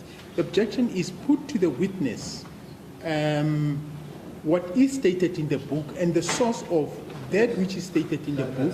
Because if you state it, when any ordinary reading of this portion, well, I'm not sure whether, because some of us would come with the baggage of being lawyers, you immediately ask yourself, was this in a court? Is this a case that's reported? You see the point I'm making?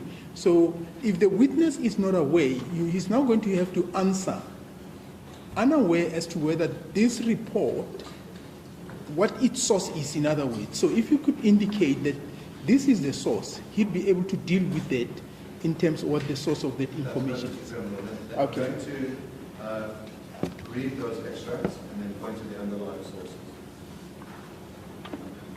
So the first instance says, in April 2010, Leon Kokumura, page 39, was attacked on a farm near Kalan in Gauteng.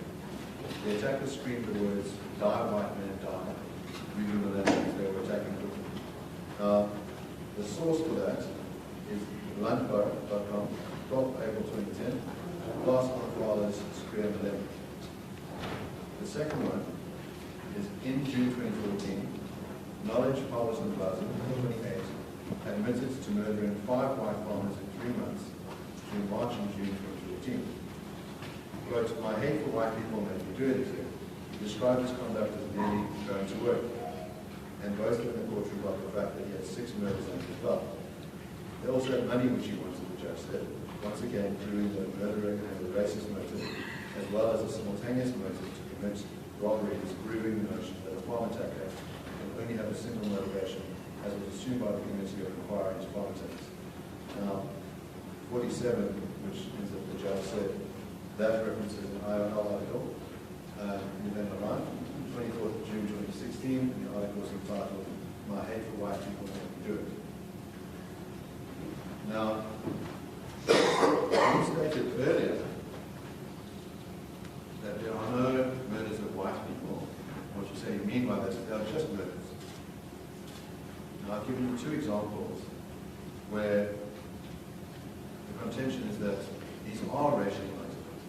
When someone says, No, but Mr. Oppenheimer, it's unfair to say to the witness, you said they are just murders. He said there are no farm murders, but there are murders in the country. Because the use of the word just into what he said, it seems to me to, looking for a better word, almost diminishing the importance of the other matters. I didn't hear him to be saying, I'm diminishing all the other matters. He said there are generally matters in the country. In fact, he says this country is a crime scene. Yes. Yes, so I think put it... Clearly, first of all, is it your contention that there is a murder problem? Is it your contention that there's a problem with murder? Yes, yes. Now, I've given evidence, well, I'm giving you two examples of cases that are reported by the book of people that were murdered with racial motives on the ground because they were white. Do you accept that it could be a reason to murder someone through racial hatred because someone was white? You see, one, the book you are reading from is badly written and is not peer-reviewed and therefore cannot be used as an authority. Two, in the same book, the discredited book that uses this court to sell itself, said, I've got a Facebook page where I wrote things on my Facebook. It is not disputed here, my lord, that I've got no Facebook page and therefore I could not have written the things that the book says I've written. So this book has got no authority, none whatsoever.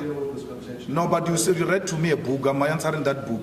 Yes. So you bring a book here that is so discredited and written by a non-thinker, and you want me to engage with a person with a brain the size of a peanut.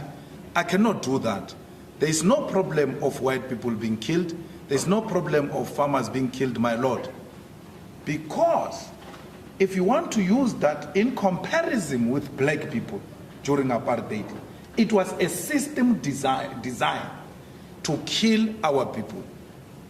The wars of dispossession, the 1976 June 16 uprising, the riots of the 80s, the system attacked our people and killed them.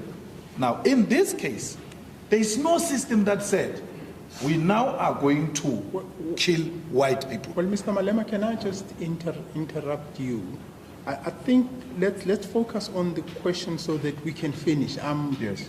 I really want to finish this matter by the end of this week because I've got other commitments that I've got to take on next week. And if this end up in a reserve judgment, a reserve part head, it's something that I would hate to do. I don't like part heads. I think the question, maybe if you permit me, Mr. Oppenheimer, Mr. Malema, I think the proposition or the points made to you is that we hear your point about the status of the book. We've noted that. But the point that's been put to you is that in this book, it has been reported that in April 2010, Mr. Kukemu, who, when you read from the book, it suggests that he was a farmer. On June 2014, Knowledge Paulos Mdanzi admitted having murdered a white farmer. So that's the question that now is being asked to you in the context of you having said there are no white farmers being killed. What's your response to that?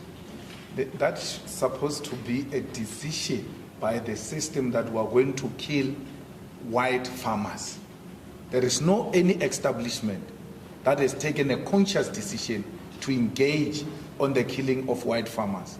There will be individuals informed by acts of criminality who engage in those types of activities. And therefore, it cannot be generalized, my lord, to a point where the UN must be addressed that there is a problem of murdering white farmers in South Africa, as if there was an institutional decision to do so. Okay. Yes, Mr. Penang. Let me ask you a simple question. It seems like you can have institutional discrimination and you can have individual acts of discrimination. Is that correct? No, it's an individual act of criminality. Can an individual have a racist intent and act on it? Absolutely, like the one who wrote the book. Now, is it the case that your denial is a very broad denial? There are no white people being killed. You now want to say, well, what I mean by that is there's no gigantic system in place which calls for orchestrated killing of my people. That's not what you said in your speech. You used very short language, said to deny. In other words, it's the kind of move that Holocaust deniers make. They said, no, I'm going to say there was no Holocaust. When you ask me about it, what I'm going to do is say, well, maybe the numbers are different, and I'm going to moderate it. I'm going to do a Martin Bailey image where I say the outrageous thing, and then when under pressure, I sort of pull it back. That's what you're doing, really. I never said, no, there's meta. No, I never said that. Yes, my friend. Again, Your Lordship, we refer to this idea of distortion. This question was put to the witness earlier. His response was, you claim a short clip which does not give a context. You claim what you want to play, and you cannot allow the video to run so that we have full context. Because the witness says, immediately after saying what you are quoting, I qualified that by saying there's a general criminal problem of murders in general. So the idea that there's no farm murders and there's no white murders is that you seek to isolate out of what is a general problem, which is of murder. And that's the context the witness gave. To now suggest that all he said was that is misleading. None of that entire, that speech was shown in court, the 20-minute speech. The salient portion of it for our purposes is that Mr. Malema issues two denials. The one is he says there are no farm murders and no white people are being murdered. In court he then says, I'm going to gloss that, I'm going to downplay it, I'm going to say something different. And my point is that's not what you said to the crowd. So you get to have your cake and eat it. You get to say the outrageous thing to the crowd, and then in front of these cameras, in front of this court, you can present yourself as someone moderate. And that's the game that you will make. I never said I'm someone moderate. I'm very radical and very militant, and I make no apology about that. And I stand by everything I said. My Lord, let them play you the whole video. I said, and I remember it very well, there is no farm murder, there are no white people being murdered in South Africa, there is a crisis of murder in South Africa. And this thing of elevating the killing of white people as if it's more important than other people who are being killed in the township, it's wrong. Let them play the whole video. And not even the whole video. Just from where they cut it, I take it further there.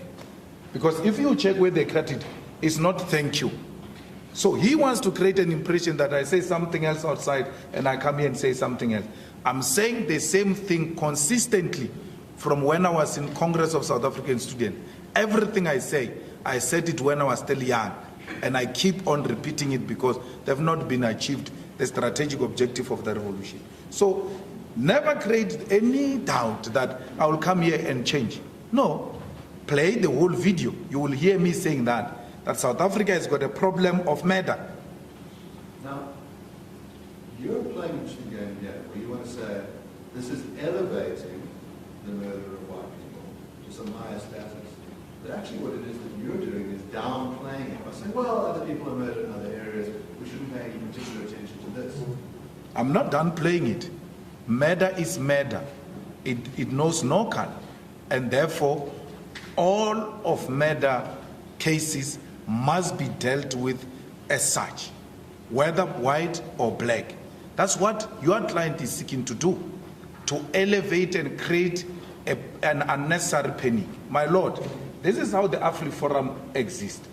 It creates the state of panic amongst the white minorities and then say we are taking these people head on, donate money. And that's how they make their money. They create unnecessary panic amongst white people. So if you take that clip like that and then you circulate it amongst your constituency and say this is what we want to stop, please donate money. Then they make money like that. They make money out of scaring the white minority, even on matters that are simply explained. This video is an example of such. It can't be played, all of it, because it defeats your racist agenda. We have played it. Where we show that in South Africa, you know, the women and the children, the numbers are way bigger than the numbers you're talking about. We're backing and forthing on this issue. His version is that the video has been played in full, including what he says immediately after where he suggests it's been cut. But Mr. Kasiboto, the issue of the video seems to like an aside issue. The witness has said, I've said what I've said in the video, I said it previously and I'll say it again. No, but the point is this, Your Lordship. He's attributing, he's saying, immediately after the video, he qualified what is being attributed to him. And he's saying the video does not show that part. Mr. Oppenheimer, the suggestion is this: play the video up until the point the witness suggests he qualified his statement so that we have the full context of what he's saying. It's prejudicial to the witness to say, you said there's no farm murders, there's no white murders. That creates an impression. His suggestion is if you keep playing, immediately after that, you will hear him say, because there's a general problem, not just of white murders. But I hear you, Mr. Kasiboto, but the witness has answered that question fully. Yes. It may be that lawyers at this point, you need to argue it at the end of it to analyze his evidence. But for me, he's answered the question. First he says, I've heard what he said in the video. The video goes up to a particular point. It doesn't deal with everything else. And then he suggests that it be played, the whole thing be played. I'm not sure in the context of where we are in terms of this case, it's necessary, particularly taking into account the overall evidence that's been led by the witness as we are. So, no, I'll permit the question. Let's proceed and finalize. I'll ask a couple of short questions and then suggest that we adjourn until tomorrow. And then we'll explain. How much longer are you going to be with this witness? I intend on speaking tomorrow in quite much more detail. We've got 3 days left. I understand that... No, Mr. Oppenheimer, I told you in chambers. I don't like this idea of lawyers thinking that once days are given to a judge, it means the judge is just sitting here. No. This court is under tremendous pressure. And I think us as judges, we've committed to saying, as soon as there's an opening, you must then contact those in authority and avail yourself or do some other work. Now, it's not, and remember, you were given 10 days at my request. Your original request was 5 days. So you're running the risk that, by the way, you are out of your time limit. But I don't want this notion that, and I think it must be cleaned from the minds of lawyers. This court just doesn't have the time. I wish it had the time, but it just doesn't have the time. The notion that you are given 5 days, therefore we can proceed on the 5 days, now, it's wrong. And so if we finish tomorrow, I can assure you, you will see the way the system works now, it will be picked up that Molatlegi is now free and there's something that he needs to do. Okay, but my anxiety now, tomorrow it's Thursday. He still has, how many witnesses? We still have an expert witness. I don't know how long that witness takes. And if it overflows, it's not finished on Friday, then we have a problem. Yes, my Lord, from my discussions with my own friend on that front, I understand that the evidence prepared by the exposure is quite narrow, and that my cross-examination is quite narrow, and that we are every intention of concluding by Friday. But I think, in other words, I'm going to ask a few more questions today, but okay, that continue cross-examination tomorrow. Mr. Rutz's testimony, which was the majority testimony, was that I think lasted 3 days. This will be 2 days. Okay, that's fine. Let's finish for today then. Just for a second, just so we manage time, can we perhaps get a sense from my learned friend in terms of time frames, hours and minutes, about how long it tends to take? Because I would have suggested to this court, if it's going to take an extra hour and a half, 2 hours, then perhaps we could consider the idea of finishing with this witness today and then start with the expert witness tomorrow. My Lord, the difficulty, of course, with cross-examination is that it depends on how long the answer is. I wouldn't want to keep us here until 6 tonight, only to say I need to keep on answering questions. It is that available. I don't foresee cross-examining Mr. Miller beyond tomorrow, and I understand that it was the last reading. I thought you'd say to me, not beyond tea time tomorrow. If you say not beyond tomorrow, it means tomorrow by this time, we'll still be on this witness. I imagine that we'll be finished with this witness by tomorrow. by evening tomorrow. And that then on Friday, the final witness will be able to testify, be cross-examined, and be re-examined by on Friday. Okay. Well, it seems like something beyond my control. You've heard what my views are. Then let's finish whatever questions you wanted to ask today, and then we'll take it up from there.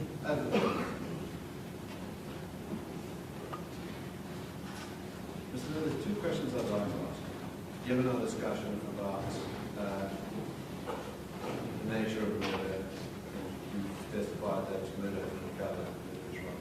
So, are you willing to condemn the murder of white people?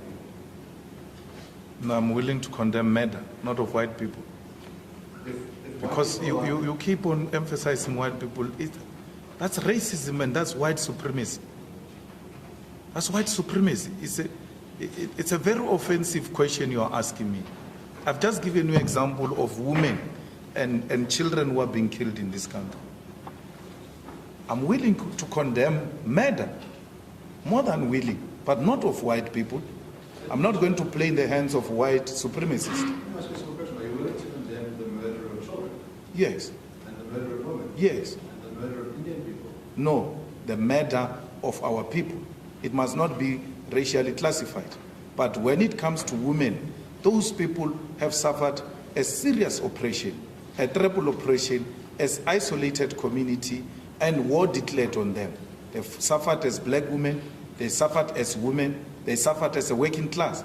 We have to elevate them, and we have to bring to light that women are being abused and killed. That cannot be compared with white people who are in power.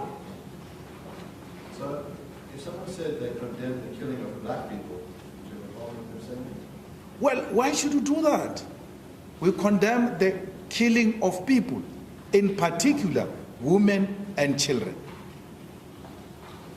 But not in particularly racial groups. Don't involve me in your racist politics. I'm not part of that. I don't do race politics of wanting to say, no, this race is superior. If he is killed, one person killed in that race is an equivalent of 100 killed in the other race. No such claim has been made. That's what you are doing? If a black person and a white person are killed, one on each side, would you say that is equally bad? Come again? If one black person and one white person are killed, is that equally bad? It's very bad. Murder is wrong. They're equally bad. They're equally bad. It's murder. Yes. It must be treated as such. We've seen you marching here for farm murders and all of that. You have never marched for killing of women. You have never marched for a murder that occurs in the townships there. Because yours is race. It's not murder. It's not crime. You are pursuing racist politics. When you say you, just let me clarify. I told you when I say you, I mean your client. Yes. Now, are you willing to condemn the murder of Brendan Warner? Who? Are you willing to condemn the murder of Brendan Warner? Who's that? Brendan Warner is the farmer who was murdered. The one you are There was a quoting. court case in Senegal. Huh?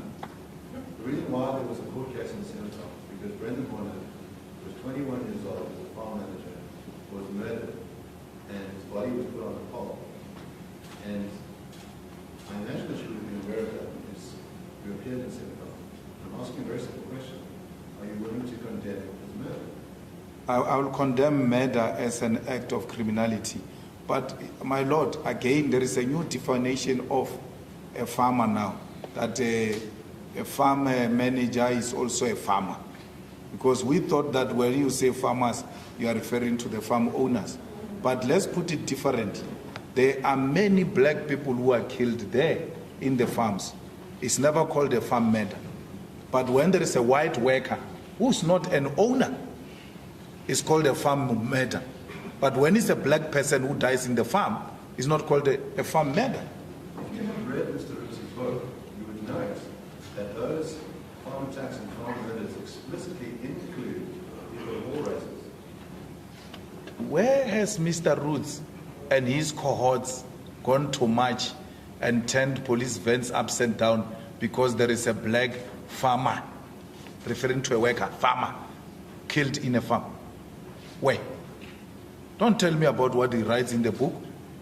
Tell me if he has ever marched because a black person has been killed, my lord, in a farm and killed by a white farmer.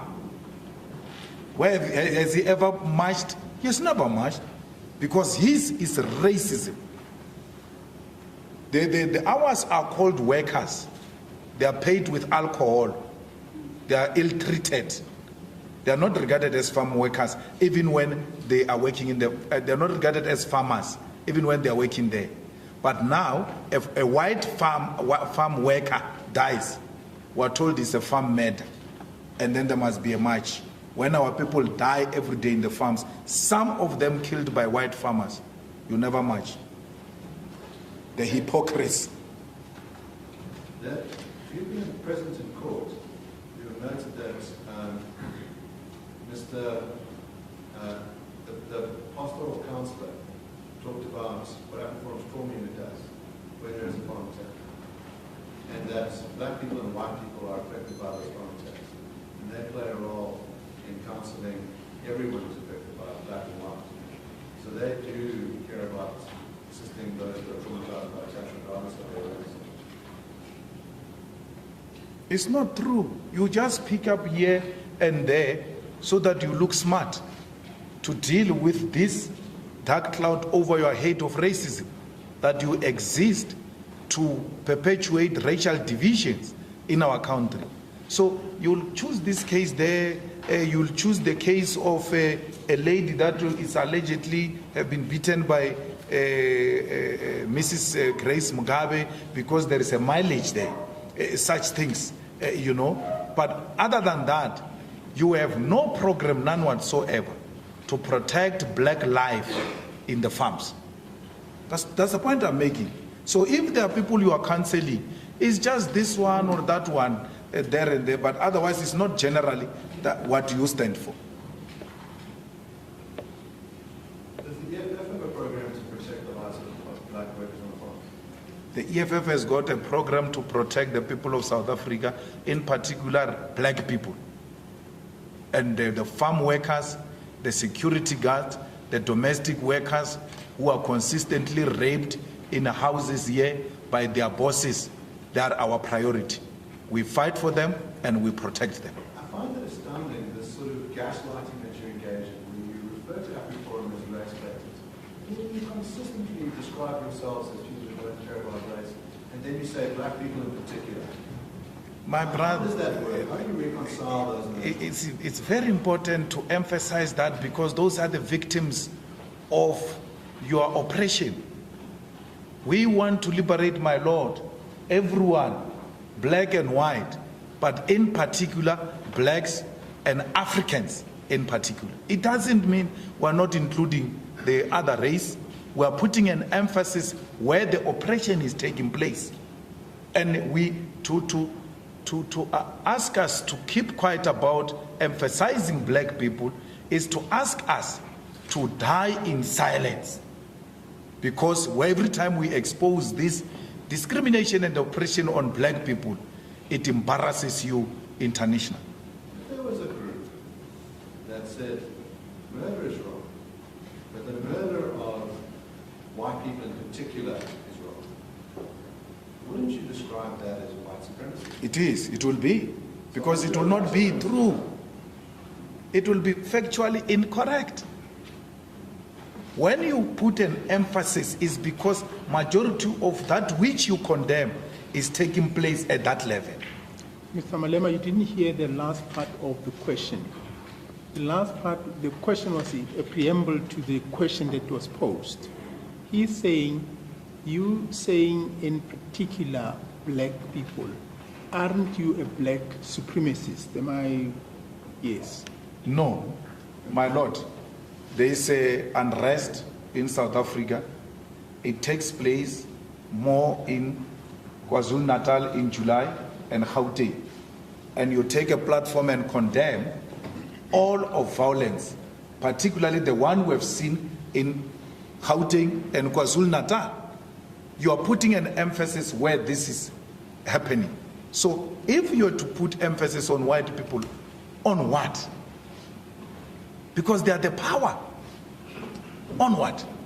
You'll put emphasis on them. On what? We want to give our people water, more in particular white people. Where? So in other words, you say we want to provide services to our people, particularly black people. Yes. That's fine. That's where the services are not happening. We give services to all, but in particular to black people found in the rural areas and in the township. It's a matter of emphasis. Yes. And my point to you is that, in other words, if the emphasis is made in one direction, it's totally fine. It's made in the other direction, it's racist, it's supremacist. And that strikes me as a contradiction. No, there is no contradiction. There is a general statement for all of us, and then which gets to be particularized because of the victimhood of those that you are putting emphasis on. They remain the victims. Black people remain the victims. Can there be white victims? Where? Is it possible for there to be white victims? Where? In South Africa? No. There can be Not at the current moment. No. The white people are the power. Let's just pause on this for a second. What is the race of the president? Which president? President of South Africa. Ramaphosa Yes. is black. And how many people are in his cabinet? I don't know, 26 or so. Are any of them white? Yeah, How many? very few of them. And the head of the police, what is his race? Black, And of the army. black.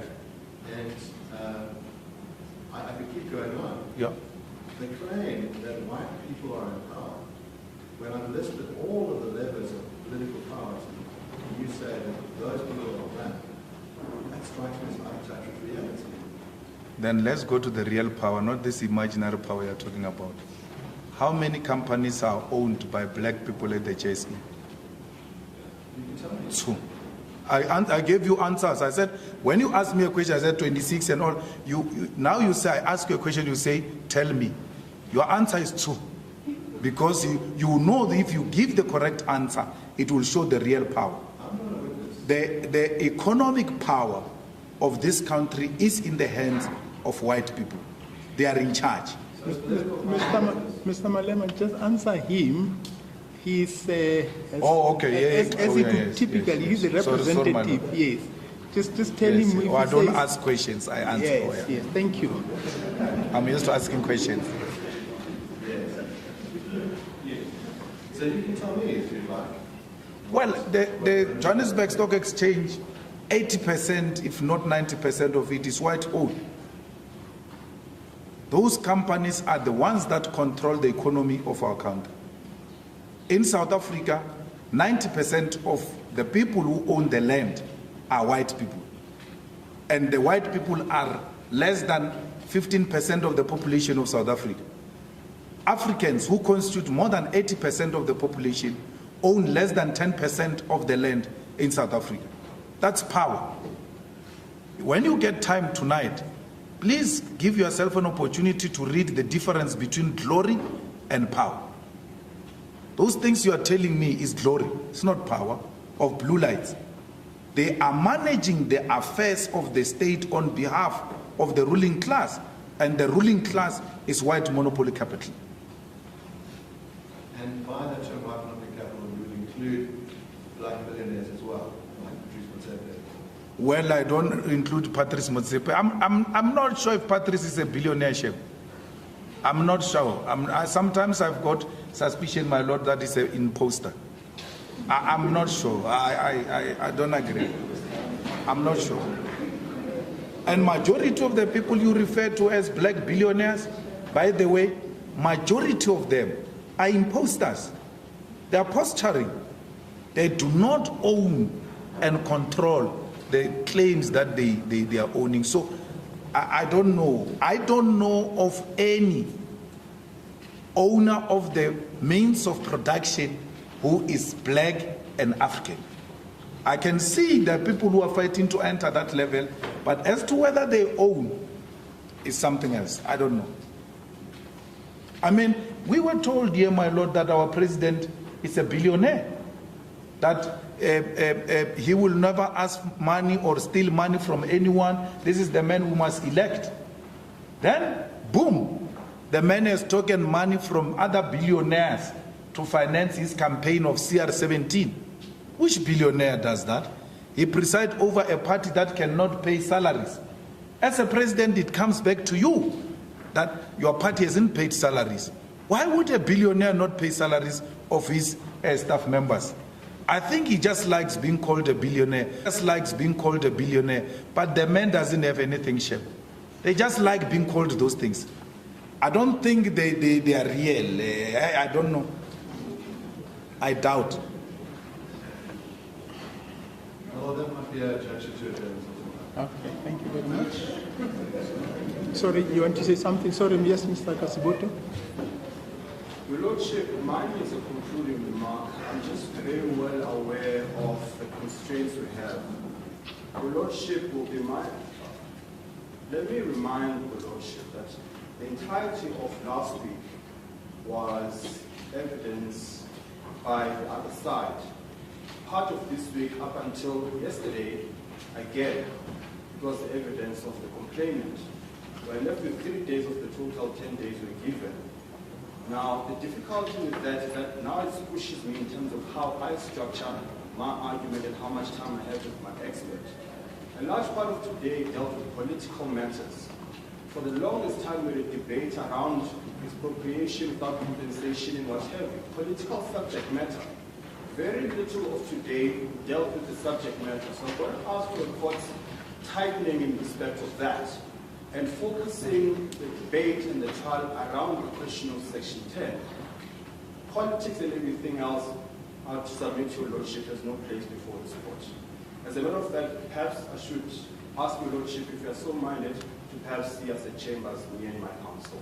But we certainly will in that respect. Well, just to be fair, the evidence that was led at the beginning was about the national political party and the 7 pillars are. That evidence was led in chief, and the complainant must have an opportunity to interrogate that evidence. If there's a complaint about political nature being dealt with today, that concern cannot be raised against the complainant. The respondent's case was put forward. No, Mr. Kasiboto, all I said, and I can see it comes from my comment that I made earlier on. And I'm trying to think now, age just takes away a lot of things. But there was a quote by a colleague of mine in the labor court where he was dealing with the issue of speed and justice. He said something along the lines of expedition resolution of disputes can't trump justice. Now, ultimately, what we would have to do in the circumstances, we'll have to look at it. And I just want to say to you, I don't think that whatever I said should constrain you in preparing for your case. If you need more, and I'm not sure, you said to me you'll have 2 witnesses, but if you need your time, we'll have to find that, unfortunately, or fortunately. So I don't think it should be, let me put it this way. Ultimately, it would be my responsibility to find the time to deal with whatever remains to be dealt with by the end of this week. So I think let's leave it at that, and we'll take it up from there.